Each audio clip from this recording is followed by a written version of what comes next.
singer Chinmayi Sripada has once again taken on the Stalin government and directly the chief minister. This after an event from which pictures went viral shows the MK Stalin as well as Congress's P. Chidambaram, and you see Kamal Hassan there in the frame, all standing with lyricist and poet Vairamuthu.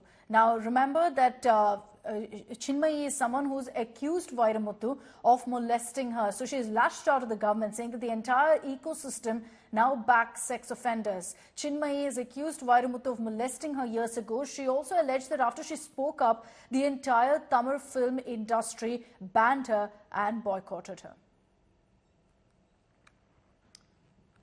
And joining us now is singer Chinmayi. Chinmayi, thank you for speaking to us here on India Today.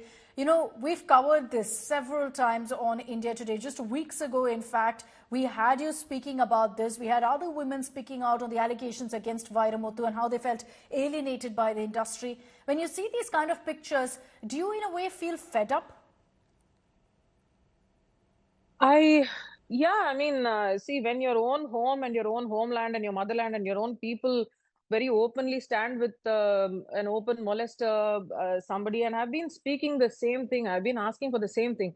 I understand if this entire ecosystem in Tamil Nadu wants to support a molester, and if it is just how people are wired here, or if it is just in the DNA, I completely understand that. Though everybody will keep speaking about feminism and women's safety and being very progressive in their politics, they have constantly stood with this molester just because he's one of their own.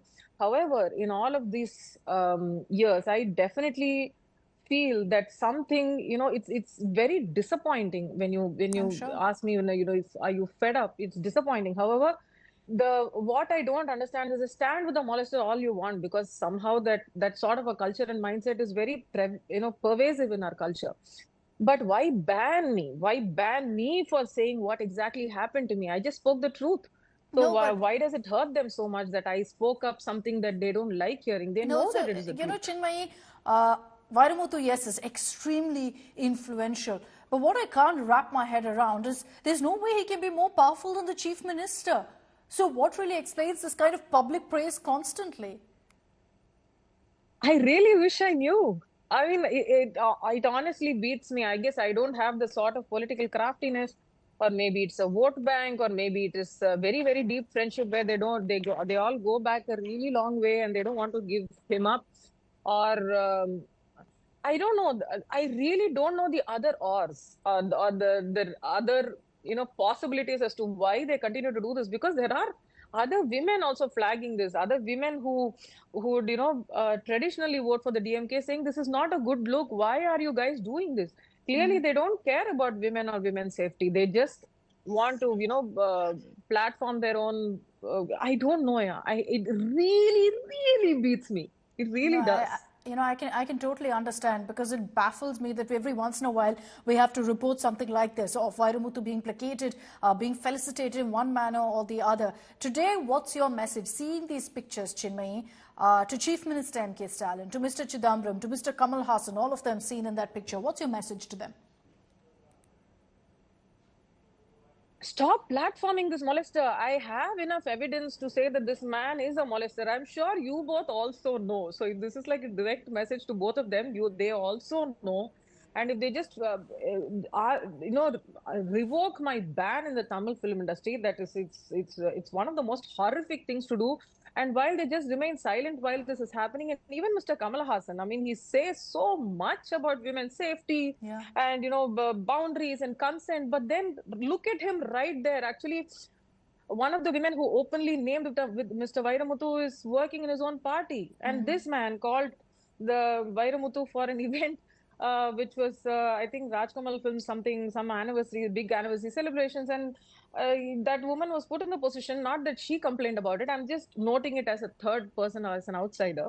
Terrible. That she was in the organizing committee to make sure everything was ready and, taken care of. And then she left before the man came.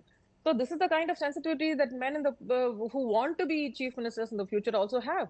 So what are they standing for? What are they? And this is something. I am a woman in the same industry. Why haven't they set up ICCs yet? What's stopping them? Because I think they're all scared of the can of worms. They know what it is like.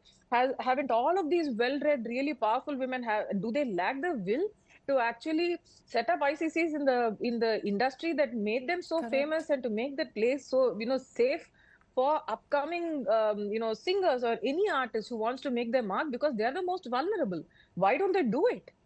Why haven't they been able to do it in the past 5.5 years with Yeah. all of their huge political ambitions? Because I don't think they care for women's safety at all. That's exactly what it is. Actions speak louder than You know, words. you raise some very, very important point, but hats off to you, Chinmayi, for not giving up. And at every single time someone comes out to heap praises on Vairamuthu, you immediately pull them up on social media.